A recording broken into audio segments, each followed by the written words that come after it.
네, 설교를 시작하면서 한 영상을 보고 이어서 설교를 진행하도록 하겠습니다. 네, 영상 보여주시면 되겠습니다. 초등부 전도사님이 결혼을 했습니다. 초등부 애들이 송을 하더라고요. 건국한 곡이 이게 도대체 내 해석이 안 되는 곡이에요. 십자가 그 사랑 멀리 떠나서 무너진 나의 삶 속에 잊혀진 주원에.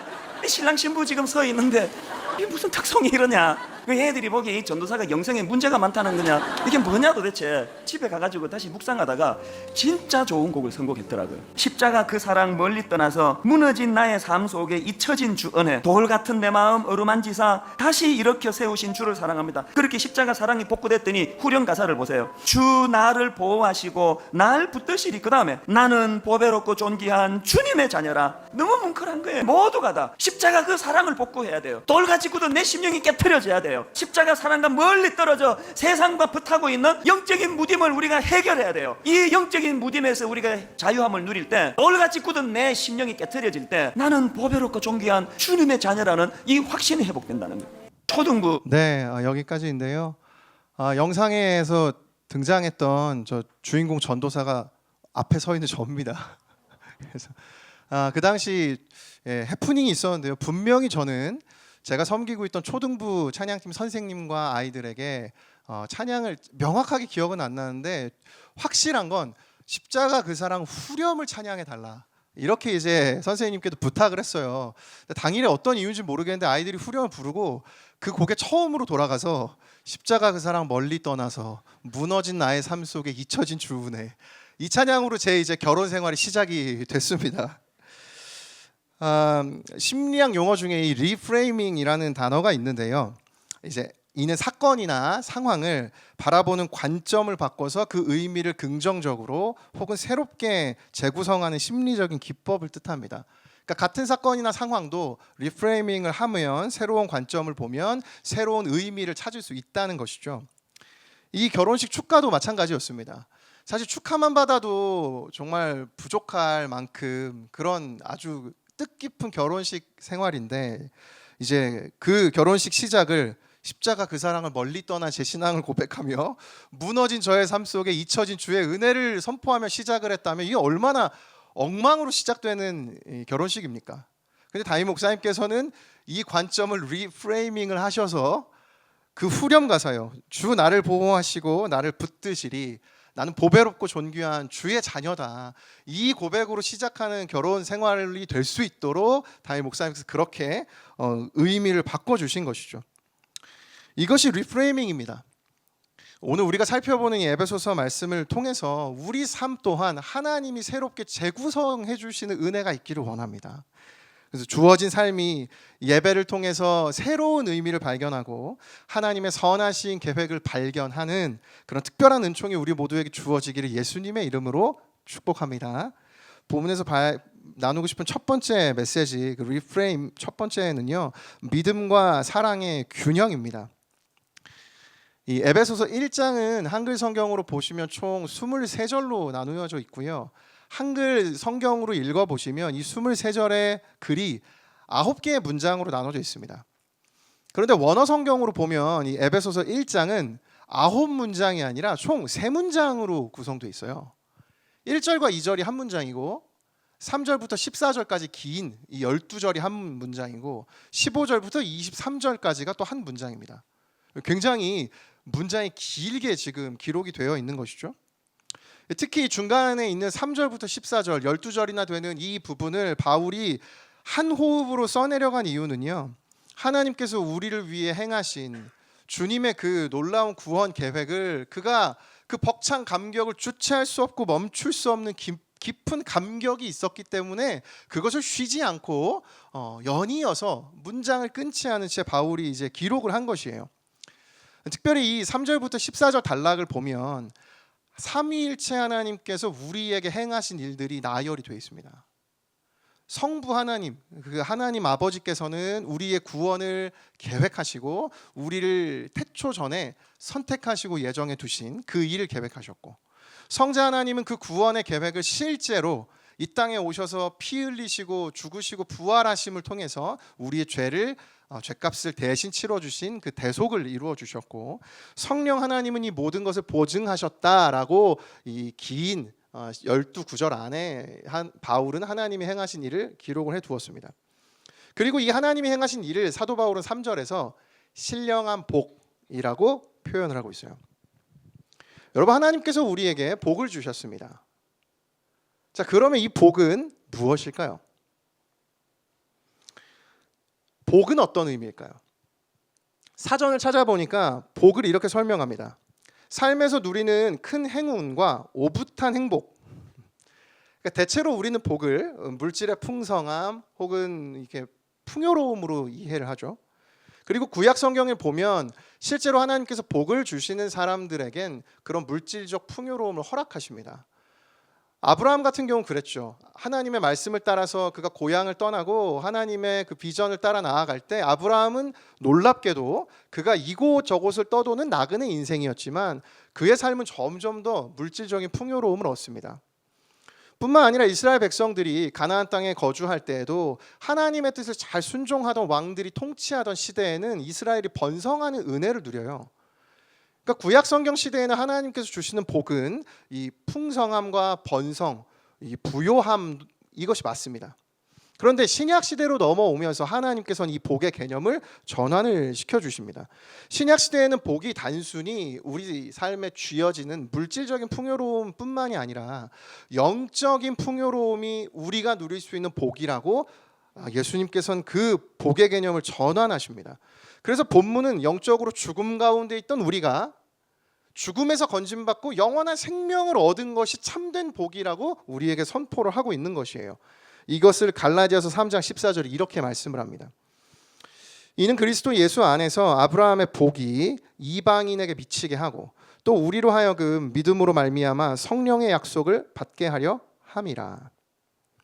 그러니까 하나님께서 아브라함에게 주셨던 약속이 있었습니다. 내가 너를 큰 민족의 아버지가 되게 하겠고 너의 모든 이 자녀들을 내 자녀 백성을 삼겠다. 하나님이 약속하신 아브라함에게 주신 약속이 그의 인생의 오랜 시간을 걸쳐 수백 년 시간이 흐른 뒤에 하나님이 실제로 이 일을 이루셨어요. 아브라함을 통해 하나님의 백성을 이루시겠다는 약속의 성취, 그 약속이 이루어진 것이 바로 복입니다. 복은요, 무언가를 내가 더 얻는 것이 복이 아니에요. 복은 하나님이 말씀하시는 복은 주님이 약속하신 말씀이 이루어지는 것. 여러분, 그것이 하나님께서 말씀하시는 복의 개념인 것이에요. 그래서 오늘 저는 저와 여러분의 복의 개념이 이 리프레이밍 됐으면 좋겠습니다. 새롭게 재정의가 됐으면 좋겠습니다. 하나님이 주신 복이 무엇인가? 내가 무언가를 더 얻어내는 것이 아니라 내게 주신 하나님의 말씀이 이루어지는 것. 여러분, 그 하나님이 부어주시고 하나님이 허락하시는 이 하늘의 신령한 복을 풍성하게 누리시는 여러분 되시기를 예수님의 이름으로 축복합니다. 다른 복이 아닌 주님의 말씀이 성취되는 은혜요. 여러분, 이 복을 소망하시고 구하십시오. 이를 깨달았던 에베소 교인들이 이 복을 누리게 되자 그들의 삶이 어떠한지를 사도 바울이 오늘 본문에서 이렇게 설명을 하는데요. 15절과 16절도 한번 보십시오. 이로 말미암아 주 예수 안에서 너희 믿음과 모든 성도를 향한 사랑을 나도 듣고 내가 기도할 때 기억하며 너희로 말미암아 감사하기를 그치지 아니하고. 하나님의 복을 발견하고 누린 사람들이 삶에 보인 두 가지 모습이 있는데요. 이 두 가지 반응이 무엇인가? 첫째는 믿음의 반응이었어요. 그리고 두 번째는 사랑의 반응입니다. 에베소 교인들을 바울이 이렇게 얘기하잖아요. 너희 믿음과 또 모든 성도를 향한 너희 사랑을 나도 들었다. 그러니까 지금 에베소 교인들이 보인 삶의 모습은 하나님을 향한 믿음과 그 성도들을 향한 사랑의 모습이 가득 넘쳐났다는 것이죠. 이 두 개념이요, 여러분, 믿음과 사랑, 이 개념에 대해서 이 한병수 교수님이라는 분이 그분의 책에서 이런 설명을 하셨습니다. 한번 들어보십시오. 에베소 교회는 믿음과 사랑이 가득한 곳입니다. 수직적인 면에서는 하나님을 향한 예수 안에서의 믿음이 있고, 수평적인 면에서는 모든 성도를 향한 예수 안에서의 사랑이 있습니다. 믿음은 하나님과 우리의 관계성을 묶어주고, 사랑은 모든 성도들 사이의 관계성을 묶는 띠입니다. 믿음과 사랑은 결코 분리될 수 없습니다. 이 교수님 말씀하시는 건 믿음은 하나님에 대한 반응이라는 것이에요. 하나님의 구원의 역사를 믿고 예수님 죽으시고 부활하시는 걸 믿는 것, 여러분 그것이 믿음이죠. 그리고 그 믿음을 가진 자들이 교회에 함께 모였을 때 서로를 섬기고 서로를 채워주고 서로를 따뜻하게 맞이하는 그것이 사랑의 모습인 것이죠. 따라서 믿음은 하나님과의 수직적 관계 안에 나타나는 반응이고 믿음은 사랑은 수평적 공동체 안에 다른 사람들을 향한 우리의 반응이다. 이것을 알 수 있죠. 근데 여기서 중요한 것이 있습니다, 여러분. 믿음이 중요할까요? 사랑이 중요할까요? 여러분 무엇이 중요할까요? 여러분 생각하실 때 믿음이 중요합니까? 사랑이 중요합니까? 둘 다 중요합니다. 이 두 가지의 균형이 중요해요. 하나님을 향한 믿음은 있지만 내게 사랑이 없으면 여러분 균형이 무너진 것이고요. 반대로 누군가는 열심히 섬겨요. 열심히 헌신해요. 그런데 하나님을 향한 믿음이 없다면 이 또한 무너진 균형입니다. 여러분에게 질문 드리고 싶습니다. 여러분 오늘 여러분에게는 이 믿음과 사랑의 균형이 잘 세워져 있습니까? 이 균형을 맞추기 위해서는요, 믿음과 사랑의 상관관계를 좀 알 필요가 있는데요. 성경에 이 믿음이라는 단어가 쓰일 때 특징이 있습니다. 성경이 쓰였던 그리스 로마 시대의 믿음이라는 단어는요, 단순히 믿는다라는 심리 상태만을 의미하는 것이 아니었습니다. 내가 믿는다, 그래 너 믿고 있구나라는 그런 심리적인 어떤 고정적 상태를 의미하는 것이 아니라 이 당시에 믿음이라는 단어가 쓰일 때는 언제나 관계 안에서의 신뢰를 전제로 하는 단어로 쓰였어요.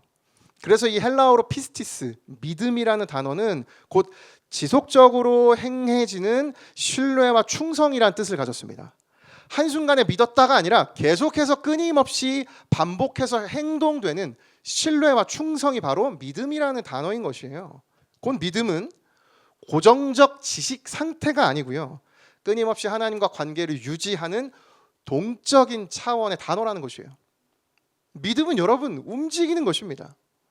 그럼 여러분 움직이는 믿음이 되기 위해서는 이 믿음의 동력이 무엇일까요? 어떻게 해야 끊임없이 계속해서 하나님 앞에 멈추지 않고 고정되어 있지 않고 하나님을 향한 믿음의 이 자세로 하나님께 반응할 수 있을까요? 그 동력이 무엇인지 갈라디아서 5장 6절이 우리에게 말씀합니다. 우리 같이 한번 읽겠습니다. 시작.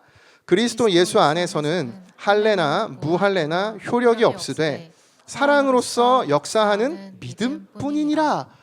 여러분 움직이는 믿음의 동력이 무엇입니까? 여러분 믿음의 동력이 무엇입니까? 사랑이에요. 사랑으로 역사하는 믿음. 믿음이라는 엔진이 가동되기 위해서 사랑이 부어져야 한다는 것이에요. 사랑이라는 연료가 있어야만 믿음이 작동한다는 것이에요. 따라서 이 둘은 언제나 같이 작동된다는 것입니다. 믿음만 있지 않고 사랑만 있는 것이 아닙니다. 둘은 언제나 항상 동시에 작동하게 되는 것이죠. 여러분 오늘 나는 믿음에 혹은 사랑에 어느 쪽에 더 치우쳐 있습니까? 여러분 이 균형이 잘 세워져 계십니까? 이 믿음과 사랑이 동시에 움직인다는 게 뭘까 이제 곰곰이 생각을 해봤는데요. 문득 제가 2달 전에 어버이날에 저희 아들에게 받았던 그 카드가 갑자기 떠올랐어요. 이게 한번 사진을 제가 한번 준비했는데요. 네, 아들이 이렇게 삐뚤빼뚤하게 써봤습니다. 잘 보세요. 아직 한글을 배워가고 있어요. 엄마 아빠 어버이날 축하해요. 같이 키워주시고 건강하게 키워주셔서 감사해요. 더 키워주시면 좋겠어요. 네, 너무 이 편지를 받았을 때 첫 번째로 너무 재밌었고요. 이제 사진 내려주셔도 됩니다.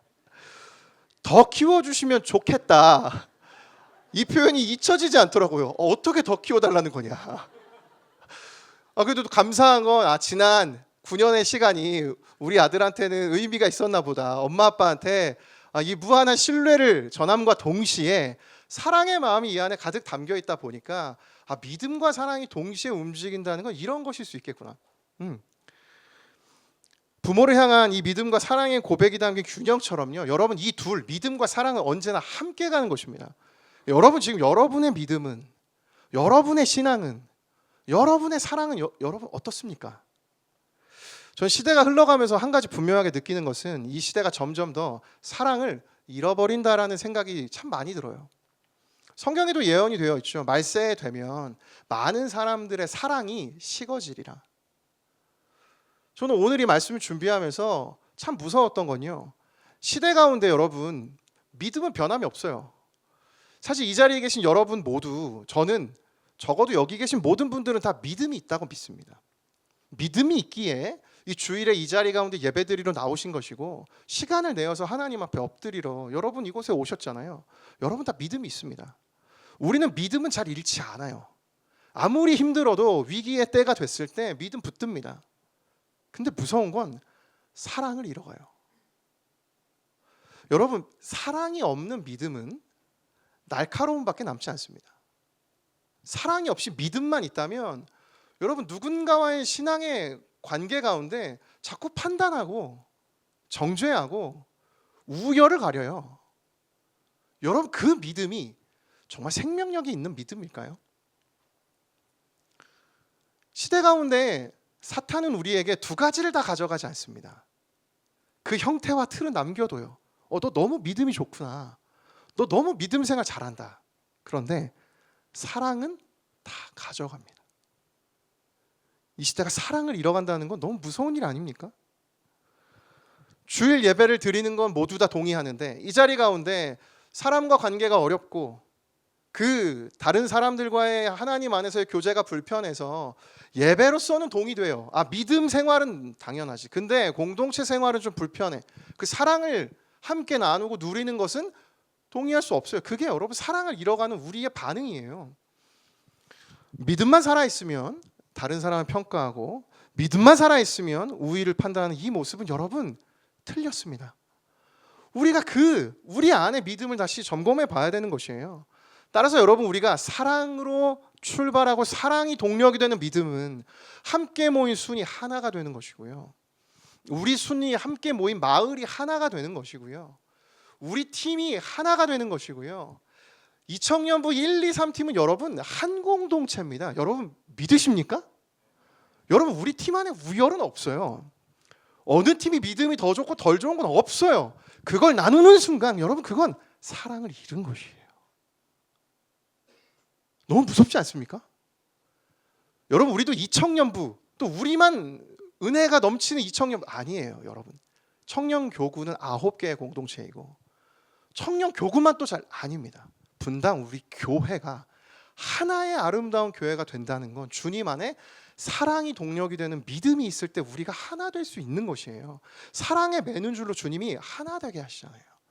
여러분, 이것을 잃으시면 안 됩니다. 잊으시면 안 됩니다. 사랑이 내 안에 동력이 되는 믿음이 있는가? 오늘 나의 믿음은 사랑이 부어져 있는가? 여러분, 이것을 오늘 이 예배 가운데 함께 살펴보길 원합니다. 사랑은 그럼 어떻게 주어지는가? 간단해요. 로마서 5장 5절이에요. 이것도 같이 읽겠습니다. 시작. 소망이 우리를 부끄럽게 하지 아니함은 우리에게 주신 성령으로 말미암아 하나님의 사랑이 우리 마음에 부은 바 됨이니. 아멘. 여러분, 하나님께 사랑은요 성령님이 부어주시는 것이에요. 따라서 성령님께 사랑을 구하셔야 됩니다. 사랑은 여러분 우리에게 없어요. 사랑은 하나님이시기 때문이에요. 내 안에 사랑이 없는 건 당연한 것입니다. 사랑이 없다면 하나님께 오늘 이 예배 가운데 내 입술을 열어 구하시길 축원합니다. 하나님, 제게 사랑을 부어 주시옵소서. 날카로운 믿음만 남겨져 있는 나의 신앙이 아닌지 하나님 돌아봅니다. 주님, 사랑이 넘치도록 부어진 그 사랑으로 가득 채워진 믿음이 오늘 나의 믿음 되게 하여 주시옵소서. 그때에 여러분, 공동체이든 우리 개인이든 사랑이 부어지면 믿음이 생명력이 다시 살아나게 되는 줄로 믿습니다. 이 살아난 생명력으로, 사랑이 가득 부어진 믿음으로 그렇게 살아가는 저와 여러분 되시기를 예수님의 이름으로 축복합니다. 두 번째 본문에서 발견한 리프레임 두 번째 메시지는요, 시작점의 전환입니다. 바울은 에베소 교인들의 믿음과 사랑에 대해서 감사를 고백한 이후에요, 이들을 위해 간절히 기도하는 내용이 오늘 본문에 담겨져 있는데요, 17절부터 19절을 한번 보십시오.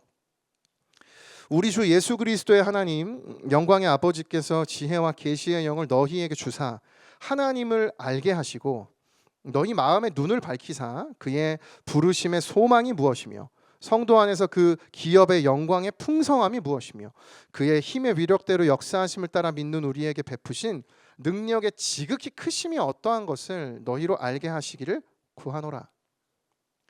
바울은 오늘 에베소 교인들을 향해서 너희의 마음의 눈이 밝혀지기를 기도한다. 그래서 너희들 하나님을 정말 깊이 더 알아가면 좋겠다. 이렇게 이제 기도를 하는데요. 마음의 눈이 밝혀졌을 때 우리가 발견할 수 있는 게 세 가지가 있대요. 첫 번째는 부르심의 소망이고, 두 번째는 기업의 영광의 풍성함이고, 세 번째는 이 능력의 지극히 크심입니다. 앞서 3절부터 14절 하나님이 행하신 그 모든 일들을 다시 요약한 것이나 다름이 없습니다. 부르심의 소망은 하나님이 우리를 주님의 자녀로 삼으셨다는 것이에요. 거룩한 사람으로 구별하셨고 하나님 우리를 이 시대 가운데 영광의 찬송이 되게 하시겠다. 그 하나님의 부르심이 있구나. 나는 하나님이 태초부터 계획하신 인생이구나. 이걸 발견할 수 있대요. 우리의 마음에 눈이 밝아지면. 두 번째는 우리 기업의 풍성한 그 영광의 풍성함을 발견한다고 합니다. 이 땅 가운데 하나님이 주신 풍성한 은혜도 누릴 뿐더러 이후에 우리의 호흡이 멎고 죽음 이후의 인생 가운데 하나님 예비하신 그 하늘나라, 하나님 나라, 천국이 있다는 것이에요. 그것이 우리에게 소망이 되고 인생을 살아갈 힘이 되는 것입니다. 그것을 깨닫게 되고 마지막은 이 모든 걸 이루시는 성령의 그 지극히 크신 능력, 이 모든 걸 하나님이 이루시는구나. 주님 안에 주님은 크신 능력으로 우리를 구원하셨고 이 죄로부터 어떤 것도 해결할 수 없던 이 죽음의 문제를 주님은 해결해 주셨구나. 이 능력이 주님께 있구나. 내 인생 전부를 책임지실 수 있는 분도 주님이시구나. 이것을 마음의 눈이 밝아지면 발견할 수 있다는 것입니다. 근데 여기서 바울의 기도를 통해 한 가지 발견할 수 있는 것이 있죠. 바울은 지금 에베소 교인들의 마음의 눈이 밝아지기를 기도했습니다. 그랬다면 지금 에베소 교인들의 이 영적인 시력은 어떻게 되어 있는 것인가요? 어두워져 있다는 것이죠. 그러니까 여러분 기억하십시오. 우리 또한 언제든 우리의 마음의 눈이 어두워질 수 있다는 것이에요. 사도 바울도 그 인생 가운데 영적인 눈이 어두웠을 때는 하나님을 대적하며 살아갔던 사람입니다. 영적인 그 영안이 열릴 때 하나님이 마음의 눈을 밝혀주셨을 때 비로소 나를 향한 하나님의 계획이 있었구나. 이방인을 향한 그릇으로 하나님 나를 택하셨구나. 그 사명을 향해서 바울이 살아간 것처럼 우리의 인생 또한 마음의 눈이 밝혀지면 여러분 하나님의 그 놀라운 뜻을 깨닫고 새로운 삶을 살아갈 수 있다는 것이에요. 그래서 여러분 오늘 저와 여러분에게 이 마음의 눈을 밝혀주시는 은혜가 필요한 줄로 믿습니다. 이것이 이루어지면 여러분 다른 삶을 살아갈 수 있어요. 정말로 다른 삶을 살아갈 수 있어요. 근데 어떤 삶인가? 로마서 12장 2절이 그 삶을 들려줍니다. 한번 보십시오. 너희는 이 세대를 본받지 말고 오직 마음을 새롭게 함으로 변화를 받아 하나님의 선하시고 기뻐하시고 온전하신 뜻이 무엇인지 분별하도록 하라. 여기 보면 이 시대 가운데 그리스도인 살아갈 방향을 말씀하는데요. 세대를 본받지 말라. 그리고 너희 마음의 변화를 받아라. 그리고 너희 그 변화를 받으면 하나님의 선하시고 또 이 기뻐하시고 온전하신 뜻을 분별하며 살 수 있다. 이 말씀을 들려주시는데요. 이 김선용 교수님이라는 분이 그분이 쓰신 책에서 여기 이 세대를 본받다라는 단어를 어떻게 해석하셨냐면 이 세대의 틀에 자신을 끼워 맞추지 말라고 해석을 합니다. 그러니까 이 세대를 본받지 말라는 건 이 시대가 우리에게 제공하는 프레임에 나를 끼워 넣지 말라는 것이에요. 그렇게 되기 위해서는 오늘 이 본문의 말씀처럼 마음의 눈이 밝아져야 되는데요. 새롭게 마음의 눈이 밝아질 때 하나님의 선하신 뜻을 분별할 수 있다는 것이에요. 저는 오늘 여기서 이제 마지막 단어인 이 기뻐하시고 온전하신 뜻이 무엇인지 분별하도록 하라, 이 단어를 좀 주목하고 싶습니다. 이 단어는 헬라어로 도키마제인이라는 단어예요. 이 도키마제인이라는 단어는 이 시대에 쓰였을 땐 이런 의미로 쓰였습니다.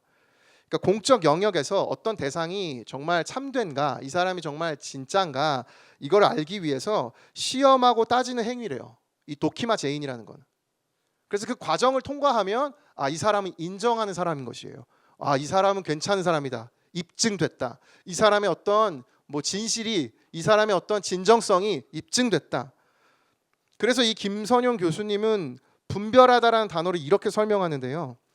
그러니까 우리가 이 시대의 틀에 우리를 가두지 않고 우리의 마음이 눈이 밝아져서 마음이 변화가 되면 어떻게 살아가는가? 매 순간 올바른 신앙적 판단을 형성하는 능력을 우리가 갖추게 된다.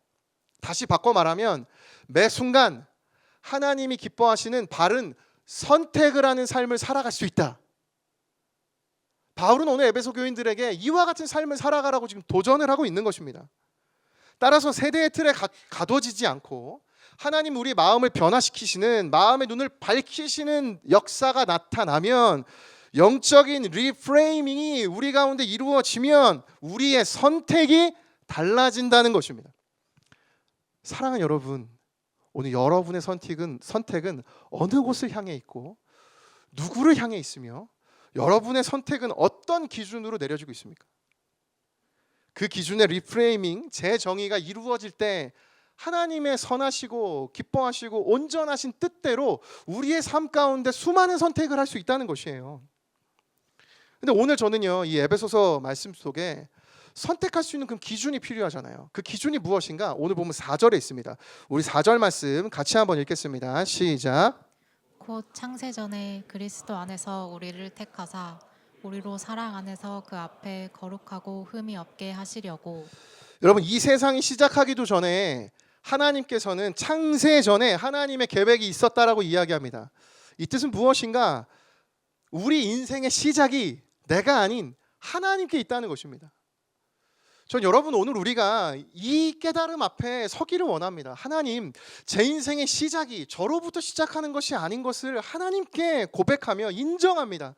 주님, 나의 인생 가운데 주님이 시작하신 하나님의 출발점과 하나님이 시작하신 하나님의 계획이 나의 삶을 이끌어가는 은혜를 내게 부어주십시오. 여러분, 이것이 믿는 자로 살아가는 영적인 질서인 것이에요. 여러분은 지금 무엇을 기준 삼아 선택하며 인생을 살아가십니까? 나의 감정, 나의 경험, 나의 어떤 생각, 혹은 내 생각이 아닌 다수의 생각? 여러분, 무엇을 기준 삼아 여러분 선택하며 살아가십니까? 이 시대를 본받지 않고 하나님의 뜻대로 살아가는 인생이 되기 위해서는 하나님이 시작하시는 인생이 되어야 하는 줄로 믿습니다.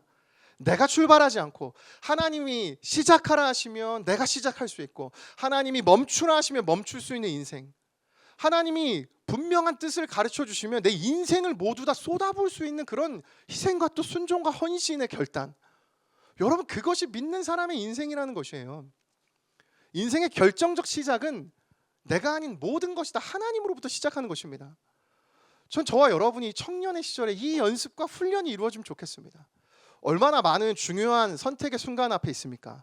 누구를, 어떤 지체를 만나야 할지, 어떤 직장을 가야 할지, 또 내가 이직을 해야 할지, 내 인생의 회사 가운데 수많은 세상의 가치관과 부딪힐 때 내가 어떤 선택을 내려야 할지, 여러분, 이런 수많은 선택의 과정 중에 여러분, 언제나 나로부터 시작된 모든 일들이 하나님의 뜻과 멀어지는 경우들이 얼마나 많습니까?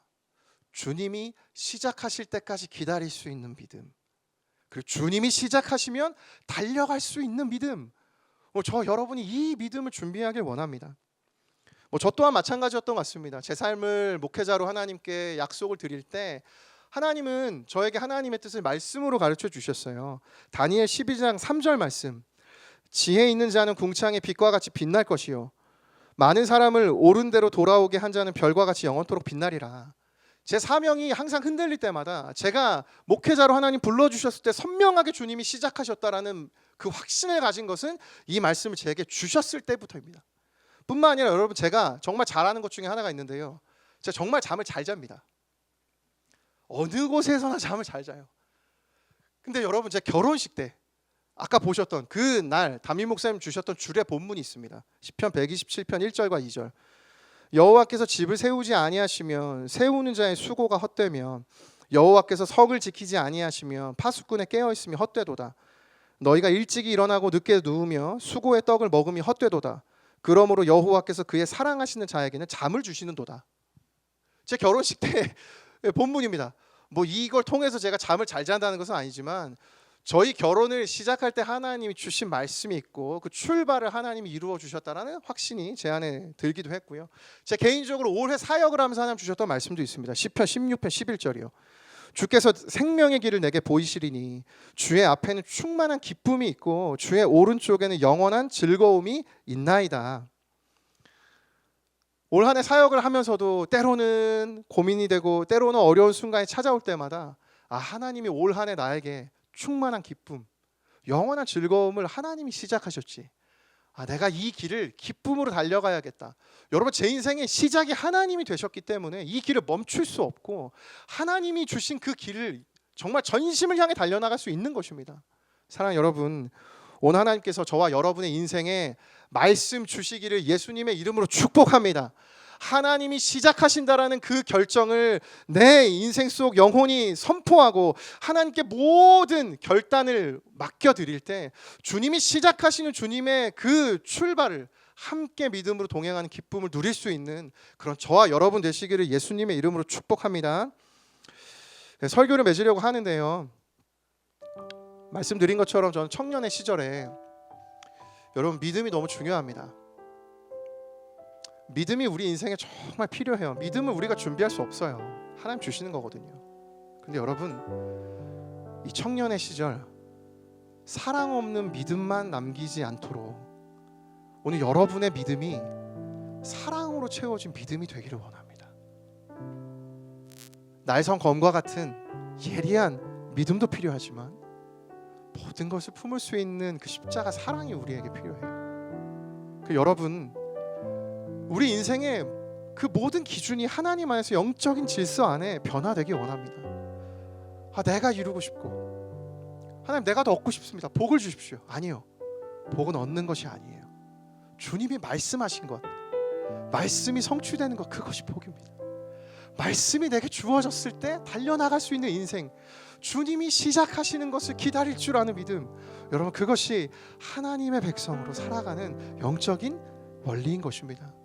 사랑하는 여러분, 마지막으로 한 책의 한 문구 읽어드리고 마치고 싶은데요, 경이라는 세계라는 책입니다. 참 사랑한 책인데 이 글을 읽고 마치도록 하겠습니다.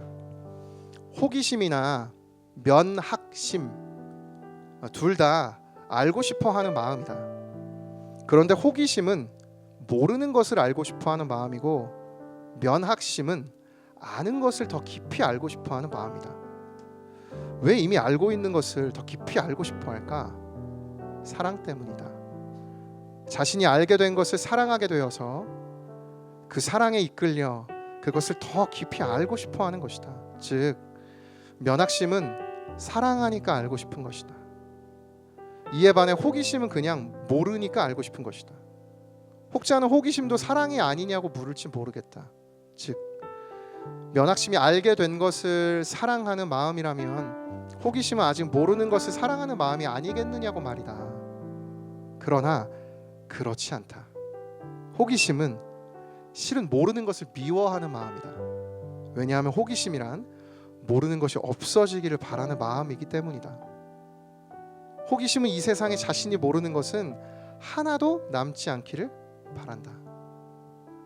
여러분, 우리가 하나님 앞에 호기심으로 나아가는 것이 아니라 이 면학심, 알기에 더 알고 싶어하는, 사랑하게 알고 싶어하는 그 마음으로 오늘 하나님 앞에 나아가기 원합니다. 그리하여 우리의 믿음이 올 사랑으로 채워지고 마음의 눈이 밝혀지는 은혜를 누리는 저와 여러분 되기를 축복합니다. 우리 시간 같이 이 찬양이요, 십자가 그 사랑.